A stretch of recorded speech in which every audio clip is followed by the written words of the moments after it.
Okay, let's just dive right into this explainer for Unit 13. Today, we're exploring the everyday vocabulary for what is, honestly, the absolute best part of the day, coming home and finally relaxing in your living room. Whether you're crashing after a long day at work or just having a super lazy weekend afternoon indoors, the living room is basically the heart of our downtime. We're going to look at the exact words you need to communicate with total confidence about this space, the objects that fill it, the actions we take in it, and exactly how to use these terms in a completely natural conversation.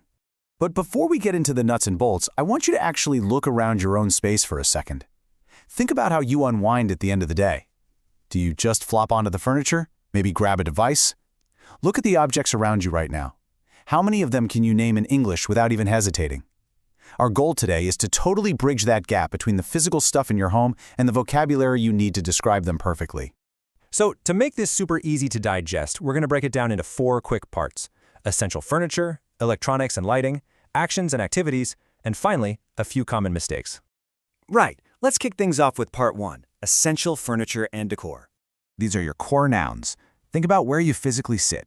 If it's a comfy spot built for 2 or 3 people to squeeze in together, that's your sofa. If it's a cozy seat meant for just one person, well, that's an armchair. And when you finally sit down with a hot drink, that low table right in front of the sofa where you put your cup, that's your coffee table.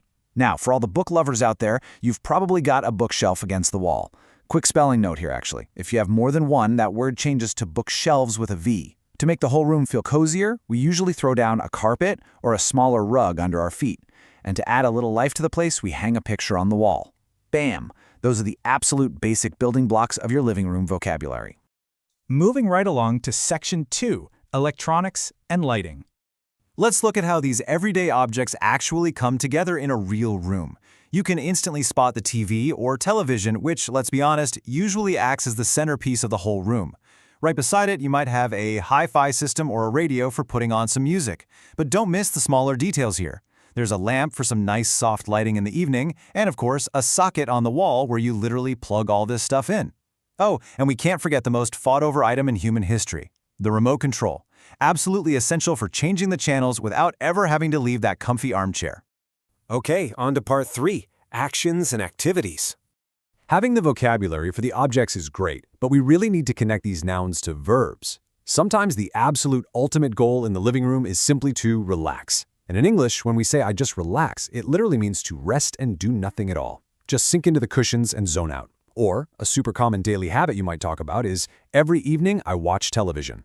Notice how we hook that verb watch directly to the noun television or TV to describe that continuous action. We also use really specific verbs for other habits, depending on what kind of entertainment you're into.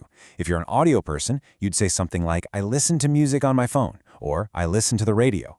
If it's movie night, a perfectly natural phrase is, at the weekend we usually watch a DVD. Or maybe you want a total break from screens. You'd head over to those bookshelves we just talked about and say, sometimes I read a book. These basic pairings, listen to music, watch a DVD, read a book. These are the exact, natural phrases native speakers use every single day to talk about their free time. Let's put this into a real-world scenario so you can see how it builds into a natural conversation.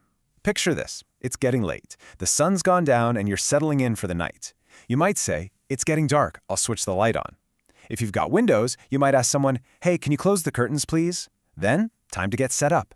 You ask your friend, can you pass the remote control? And finally, let's turn on the TV. There's a good program on. Listen to the verbs we use there. We switch on or turn on the lights and the TV, we close the curtains, and we pass the remote control. Chaining these actions together is exactly what makes you sound fluent. Finally, let's wrap up with Section 4, Common Vocabulary Mistakes.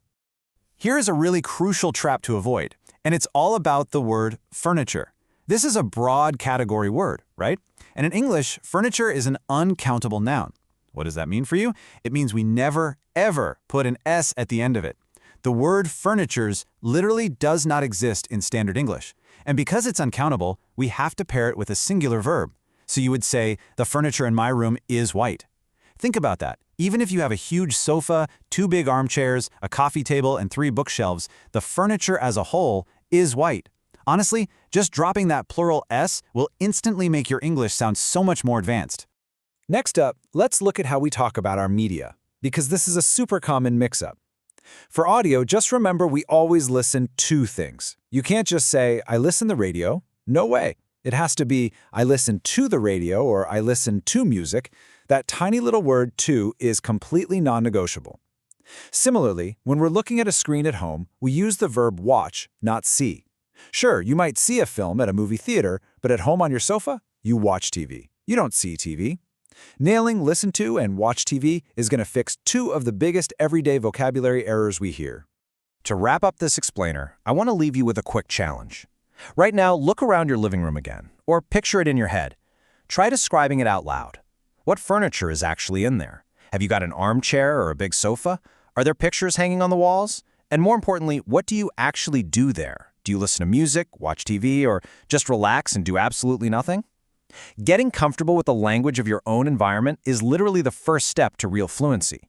So tonight, when you grab that remote control, ask yourself, are you just translating your life, or are you finally living it in English?